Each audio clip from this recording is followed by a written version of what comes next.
Hello girls, how are you all children? All are fit and fine, taking care of your health. Okay, God bless you all.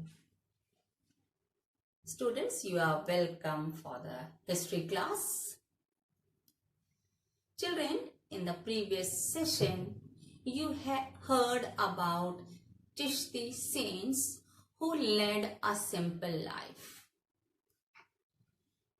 You were told that it did not like any of the luxuries. Whatever money as a donation was given to them, they never spent it on their personal use. That was totally spent for the needs of the Khanka. Chishti saints, they believe in awliyas, and they say that even the kings, they believe in awliyas, and they say that awliya could intervene with God. So the kings also gave respect to the Chishti saints. And the way of life the Chishti saints lived, they became popular. पीछे session में आपने चिश्ती संतों के बारे में सुना जो एक साधारण जीवन व्यतीत करते थे। उन्होंने कभी किसी शासक से धन की मांग नहीं की, लेकिन उनके कार्यों से, चिश्ती संतों के कार्यों से, उनके जीवन से प्रभावित होकर राजाओं ने उन्हें दान के रूप में जो भी धन दिया, उसे उन संतों ने खानका की जरूरतों के लिए, जिसके बारे में आपने पीछे सेशन में सुना है, उस पर सदैव खर्च किया। उनकी इस ईमानदारी को देखकर जनता भी काफी प्रभावित थी। एवं उस समय शासक भी इन चिश्ती संतों से प्रभावित थे। वे चाहते थे कि मृत्यु के बाद उनकी जो टुम्ब है उसे इन संतों के आसपास बनाया जाए या फिर खानका के आसपास उनके मकबरे बनाए जाए। With this, now we are going to start topic number 8, new devotional paths. Today's topic is topic number 8, new devotional paths.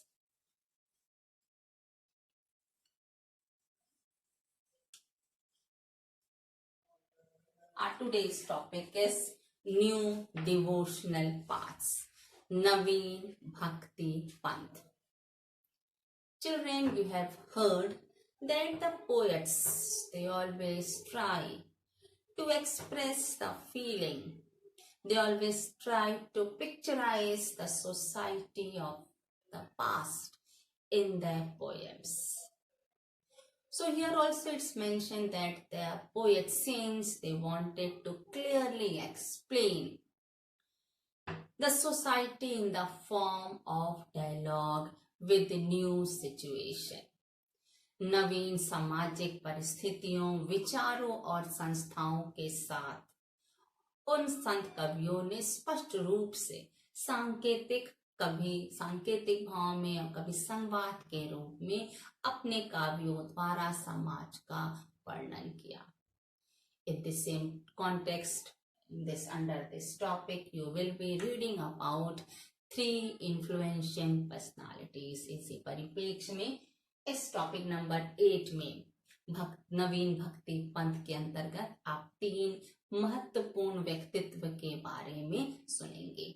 So the first is about topic number 8A, weaver a divine fabric and Kabir. A.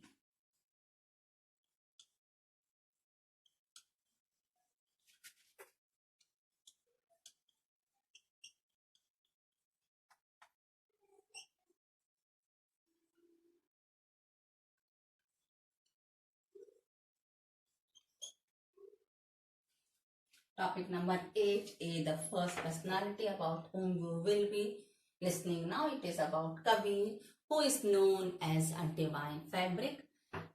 तीन महत्वपूर्ण व्यक्तियों के बारे में जो आप सुनने जा रहे हैं, उसमें सबसे पहले कबीर का वर्णन है। उन्हें दैवीय वस्त्र की बुनाई के रूप में जाना जाता है, अर्थात किस प्रकार उन्होंने अपने काव्यों द्वारा, अपने पद्यों द्वारा समाज का पिक्चर या समाज को इंगित किया, समाज के बारे में बताया, या उनके काव्यों ने आज भी किस प्रकार उनके काव्य हमें प्रभावित करते हैं, इसके बारे में इस टॉपिक में आप सुनेंगे। Children, around 15th century, it is said that Kabir was an outstanding poet. करीब 15वीं से 15वीं शताब्दी, around 14th to 15th century, Kabir was known as an outstanding poet. Kabir 14वीं से 15वीं शताब्दी के बीच के एक महत्वपूर्ण कवि के रूप में जाने जाते हैं. And the historians, it was very difficult for them to know about him, to tell about him. But what did they do? They started reading the composition, what was done by him, whatever was written by him. Of course, it was a challenging task. उनके बारे में इतिहासकारों ने हमें कैसे बताया, जो भी उनकी रचनाएं थी, उनके पद्य थे, उसका उन्होंने अध्ययन किया, जो उस समय एक महत्वपूर्ण कार्य था, एक चुनौतीपूर्ण कार्य था. इस परिप्रेक्ष्य में आपने पीछे सेशंस में भी सुना है कि किस प्रकार से संकलित करके, पांडुलिपियों को संकलित करके कैसे रचनाएं की गई. खास करके आपको जब महाभारत का टॉपिक पढ़ाया गया था, उसमें इसका विस्तृत वर्णन था. तो यहाँ भी इतिहासकारों के लिए एक ये बहुत बड़ा चुनौतीपूर्ण कार्य था. So what did they do? It is said that the verses of Kabir was compiled in 3 distinct but overlapping tradition. कहा जाता है कि कबीर की जो रचनाएं हैं, उनसे 3 विशिष्ट रूप में, और ये आपस में परस्पर ये व्याप्त उस समय की जो परिपाटी थी उससे संबंधित है, और उसका संकलन किया गया. The first is about Kabir Bijak, which is preserved by the Kabir Panths, and it is preserved in the UP and Varanasi. Here and there, you can say whatever was written by him, it is preserved. कहा जाता है कि कबीर के द्वारा लिखित बीजक को संरक्षित किया गया है कबीर पंथियों के द्वारा, जो उत्तर प्रदेश और वाराणसी के कई स्थानों में संरक्षित है. दूसरा है the Kabir Granthavali, which is related to Dadu Panth of Rajasthan. Kabir ग्रंथावली जो दादू पंथ, राजस्थान के दादू पंथ है, उनसे रिलेटेड है. And their way other many compositions which were composed in आदि ग्रंथ साहिब. इसके अलावा उनकी अन्य रचनाएं आदि ग्रंथ साहिब में संकलित हैं. Children, about manuscripts you have heard, just now I told you in the topic of Mahabharata, that chapter which you have earlier read about manuscript, you were told in detail. So the manuscripts were compiled after death. उनकी सभी पांडुलिपियों को उनकी मृत्यु के बाद संरक्षित किया गया. And by 19th century the verses were circulated in prints in Bengal, Gujarat and Maharashtra. उनकी मृत्यु के बाद सभी पांडुलिपियों को संकलित किया गया, और करीब 19वीं सदी में बंगाल, गुजरात और महाराष्ट्र में उसको मुद्रांकित किया गया, लोगों के बीच में पहुंचा.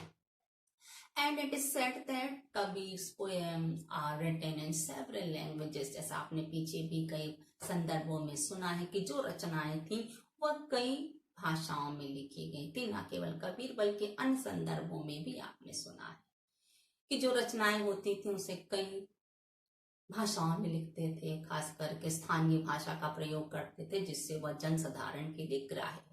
So here also it is mentioned that Kabir's poems were written in several languages, and some of them were in the form of special language which is known, which was written by the Nirgun poets, and that was said as Sant Bhasha. Kabir की रचनाएं कई भाषाओं में हैं, और कुछ की भाषाएं एक आप कह सकती हैं विशेष भाषा के रूप में है, जिसे निर्गुण संत कवियों ने लिखा है, और उस भाषा को हम संत भाषा भी कहते हैं. and some other poems were known as उलटबासी।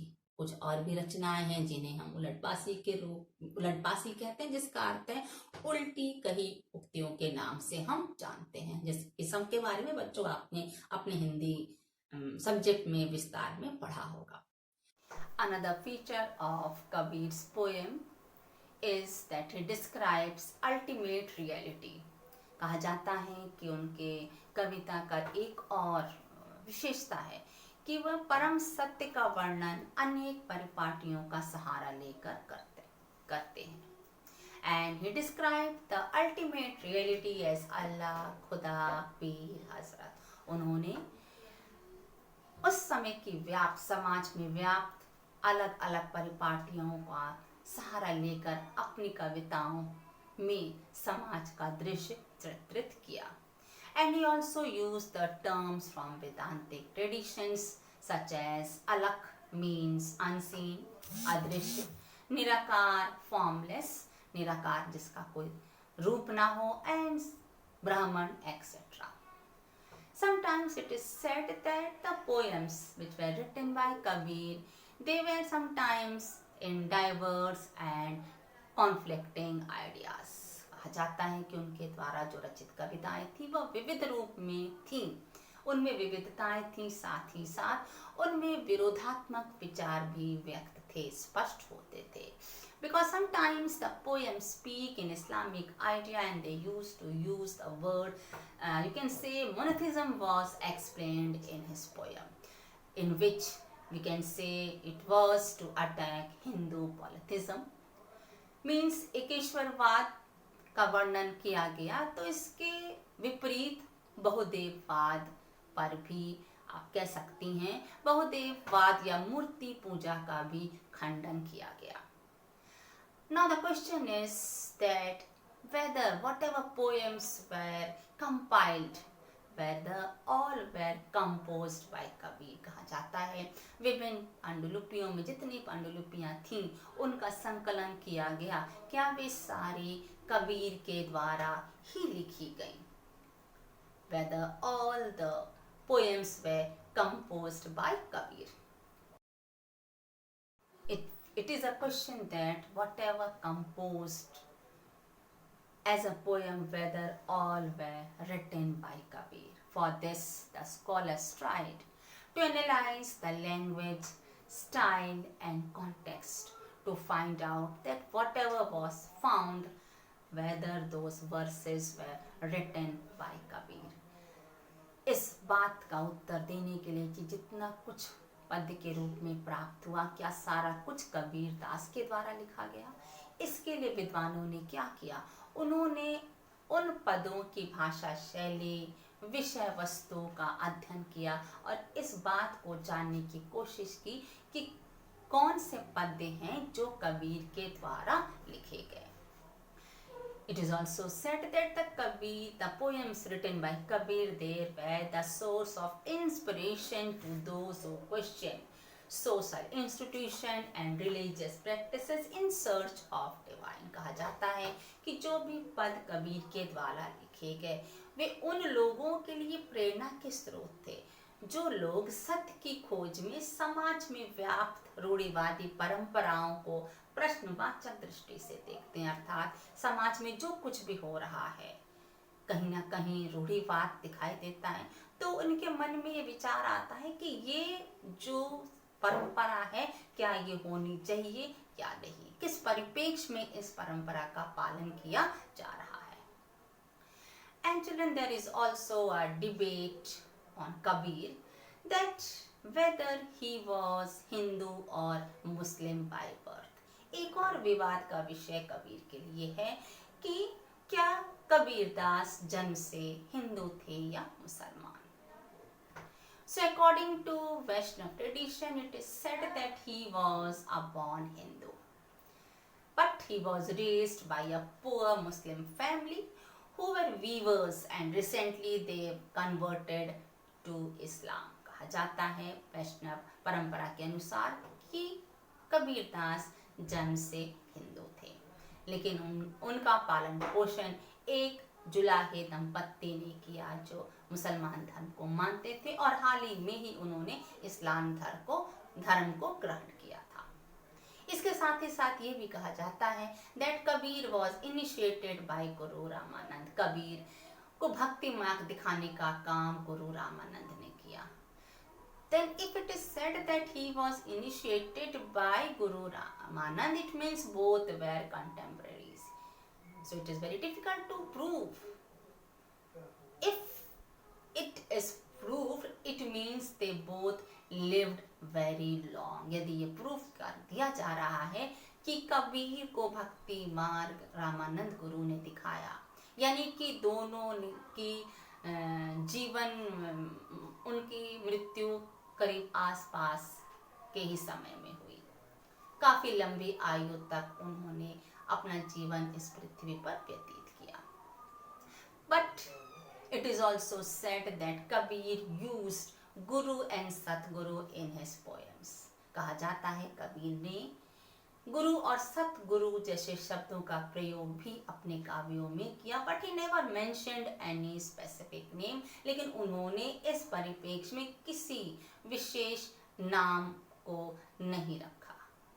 गुरु या सतगुरु शब्द को किसी विशेष गुरु के नाम से संबोधित नहीं किया। But it is also very true children that the legacy of Kabir was important for late generation.